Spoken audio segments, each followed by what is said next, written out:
Добрый день, меня зовут Екатерина. Мой диагноз – синдром Эйлерса-Данло, гипермобильный тип. Суть этого синдрома в том, что это генетическое заболевание, это патология соединительной ткани и в основном, то есть патология в области коллагена. Организм неправильно формирует коллаген. И это поломка в ДНК. То есть началось это заболевание с моей самой первой клетки, можно сказать, просто я о нем не знала, и другие не знали.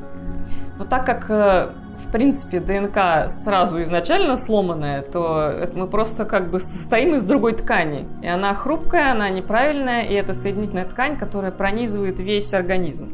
Это внутренние органы, глаза, сосуды, суставы, связки, даже вот эти пленочки, которые окружают мышцы, вот все вот это соединительная ткань. При этом, то есть организм не выносит стандартные нагрузки и постепенно, то есть он быстрее изнашивается. Да, это болевой синдром, это фоновая боль, которой мы живем всегда, но она из детства не сильно заметна, потом постепенно нарастает, и уже в зависимости от того, как человек живет, либо ускоряется этот процесс, либо как-то идет довольно медленно. При этом даже нет какой-то общей картины, то есть есть общие у всех суставы, расшатанные суставы, они не фиксируются, все время тянет, это постоянный дискомфорт, туман в голове, но какие-то частные проявления у всех разные, даже в рамках одного типа. Если у меня это ЖКТ, сосуды, суставы, глаза, у кого-то это может быть сердце, легкие, разные комбинации, разные проявления, поэтому нет даже подхода, и не может быть у врачей кого-то одного, где болит, то пытаются как-то поддерживать, чтобы помедленнее разваливалось. Нельзя делать резкие движения. У меня съезжают суставы, у меня в каждом суставе как минимум остеоартроз. Грыжи. Вот 2 года назад была 1 грыжа в пояснице, теперь в этом году уже 2. У меня очень все сложно с едой. Я ем практически только гречку, курицу, бананы, белый хлеб. Это все надо вычитывать ингредиенты. Не дай бог какая-то химия. Даже не химия, не дай бог что-то кислое. Не фруктовые кислоты. Вообще любые кислоты разъедают горло, разъедают внутри. От запахов тошнит, голова от химических, поэтому от звуков даже тоже. Поэтому у меня дома тишина, максимально ничем не пахнет. Потому что я даже сама иногда не знаю, что происходит. Вот проблема еще в этом, что не врачи, я сама не знаю, почему.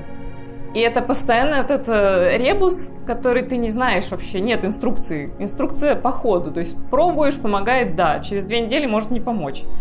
Может что-то другое. Ну вот у меня это, конечно, с едой, то есть раньше я ела больше.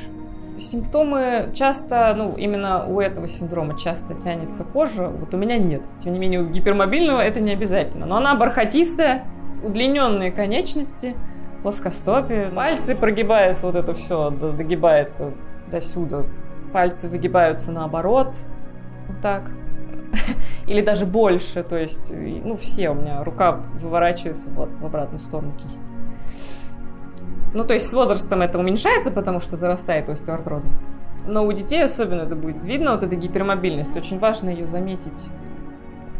Бывает даже без синдрома гипермобильности, и это уже сигнал, что нужно хотя бы физкультуру и очень правильно заниматься спортом, очень аккуратно подходить к физическим нагрузкам.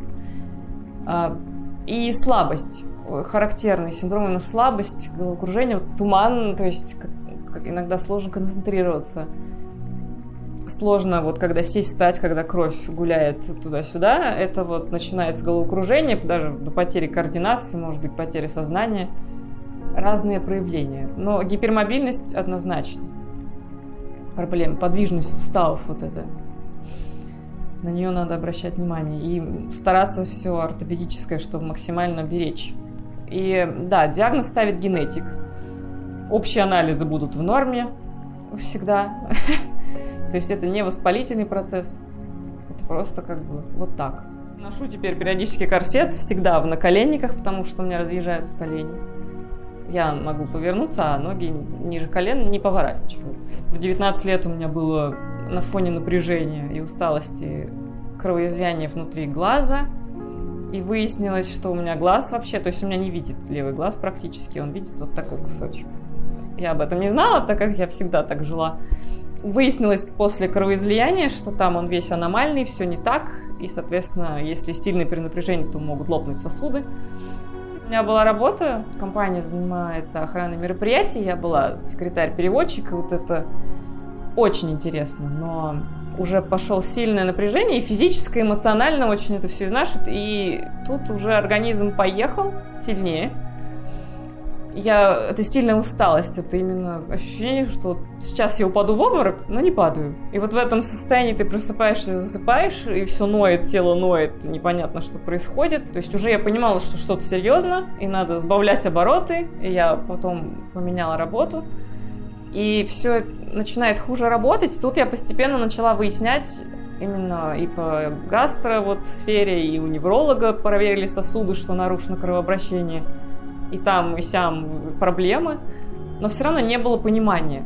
Я всем врачам обычно рассказываю, что нет, вот это мне таблетки нельзя, потому что вот это, еще у меня... То есть все симптомы всегда рассказывала, но никто не видел, что это причина в одном. То есть я случайно попала к одному ортопеду. А он, то есть я ему тоже рассказала, он говорит, так у вас дисплазия соединительной ткани. Я такая, что у меня? Я не знала, что такое бывает вообще, и что это вот оказывается, все, что со мной происходит, это одно. Это не просто вот где-то что-то по отдельности. Цельная картина, и что лучше не будет. Я себя долго подбадрила тем, что да ладно, я сейчас соберусь, подлечусь, и будет лучше, и тут тебе выясняется, что нет, не будет. Отчасти стало легче, когда, наконец, точно подтвердился диагноз. И когда хотя бы я уже не слушаю фразы «ты придумываешь», уже говорю «нет, я не придумываю». И как бы то ни было, даже некоторые врачи говорили, что я им рассказывала, что собираюсь в генетику, что вроде как у меня что-то похоже все на Эллиса Данло. Я уже нашла это сообщество международное, почитала, что прям все сходится. И звучала фраза «ну и что вам генетик? Вы же знаете, что это не лечится». Если такое люди услышат, генетику надо идти. Вот это вот заключение очень меняет отношение. То есть уже никто не говорит «не придумывайте», а уже показываешь эту бумажку и говорят, чем я могу помочь. Цель не победить. Это нельзя победить. Цель жить с этим, успеть пожить. Я отлежала месяц в клинике неврозов. Это такая психиатрическая лайт. Но в итоге, да, важно, это, как ни странно, тоже важная часть для нашего диагноза, антидепрессанты. Они к тому же снижают некий болевой синдром. И немного спокойнее, просто потому что устаешь от того, что надо постоянно контролировать. Если чуть не так сядешь, где-то съедет. Всегда надо все время помнить, что есть, как сесть. Я сплю в определенном положении, 3 варианта есть. Все, если я буду спать как-то звездой, я проснусь с вывихнутыми суставами. Занялась сейчас преподаванием, я преподаю английский онлайн. Ну, работаю из дома, да, то есть теперь в основном я, конечно, время провожу дома. Когда вот в этом состоянии понимаешь, что ты живешь по-другому и что ты, в принципе, другой человек, это по-другому дает посмотреть на жизнь, понять, что больше нельзя откладывать на потом не будет. Что если что-то делать, есть возможность, это сделать надо сейчас. То есть это убирает вот эти опять иллюзии, в которых я находилась сама, что времени много. Есть реальное понимание, что его правда мало, его правда стоит использовать максимально и максимально делать то, что радует. И у меня много друзей, это правда, друзья такие, вторая семья моя. И они поддерживают. Это меня тоже очень радует. Я считаю, что Катя очень сильный человек, потому что она справляется с этими проблемами. Не всегда ей это удается, ну, как и любому человеку, она же не железная. Поэтому она приходит и делится, как мы беседуем периодически с ней. И я надеюсь, что какую-то поддержку она здесь имеет, раз приходит вновь и вновь. И, ну, потом она здесь нашла друзей, она ведь из другого города.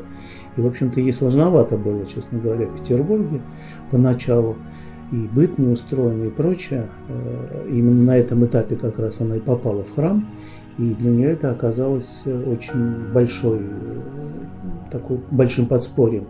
Вот. Что касается ее лично, да, я считаю, что она очень много добилась сама и продолжает добиваться, и, в общем-то, по крайней мере, имеет достаточно сильный волевой характер, чтобы свою болезнь так удерживать. И не только сама, насколько я знаю, она еще умудряется людям помогать, немножко делиться этим.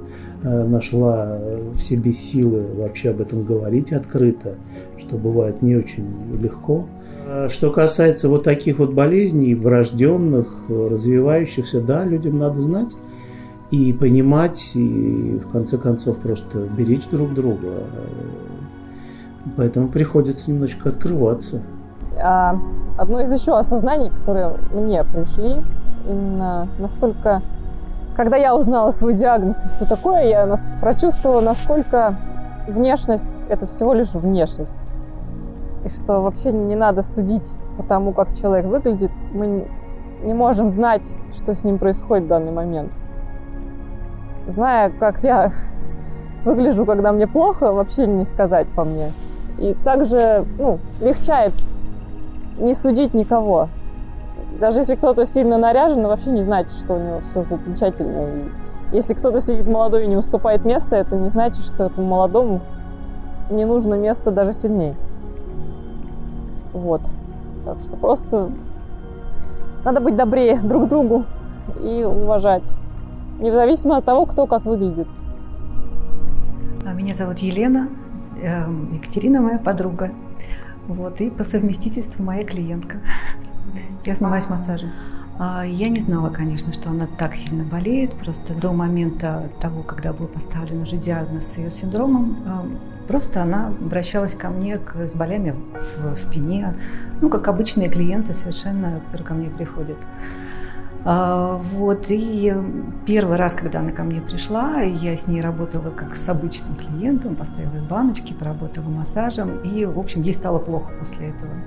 Я первый раз с таким столкнулась в своей практике, я практикую уже 15 лет. У нее поднялась температура, ей было очень плохо, для меня это было очень необычно и непонятно. Я не знала, как с ней работать, я сказала, что я работать с ней не буду. Я посоветовалась с другими своими коллегами, и они тоже не понимали, что происходит. Может быть, такая вот индивидуальная реакция, она тоже возможна. И потом она попросила меня просто, можно сказать, не массаж ей делать, а просто ее гладить. Вот, и она ко мне приходила, и по-другому не скажешь, я как с младенцем до года, которых можно только гладить, ее и гладила. Причем все равно там где-то в какие-то моменты это получалось чуть сильнее, ей становилось больно, ткани гиперемированные сразу, то есть видно, что какая-то реакция идет, а все равно непонятно. Хотя бы нашли выход, чтобы ей стало чуть легче, и вот таким образом. И когда узнали о ее синдроме, стало понятно, что у нее действительно проблемы с нитной тканью, и, в общем, действительно ее надо гладить. Сила воли, сила духа у нее хватает, конечно. И я ее люблю просто, поэтому я ее принимаю со всеми ее проблемами, болезнями, какими-то, может быть, своими тараканами, которые, в принципе, у нас у всех есть, естественно. Просто тут идет полное принятие. Когда я понимаю, что она необычный человечек, скажем так, она с самого начала была необычной, потому что она очень красивая, и действительно внешне не скажешь, что она чем-то больна. А когда начинаешь с ней больше общаться, понимаешь, что есть проблем много, и действительно возникает недопонимание до тех пор, пока не начинаешь, в общем, наверное, в эту тему углубляться и понимать, что, возможно, это даже проблема действительно большого количества людей, которые даже и не подозревают, что такие вещи у них есть. Любовь, она все равно всегда будет, и близкие люди, они будут понимать и принимать это. Действительно нужно научиться жить, и что бы ни случилось, нужно продолжать жить. А жить – это значит мыслить, общаться, любить, ценить то, что есть, даже, может быть, какие-то крохи в жизни остались, и все равно их ценить, потому что это очень дает много сил. Радость от бытия должна оставаться в человеке всегда.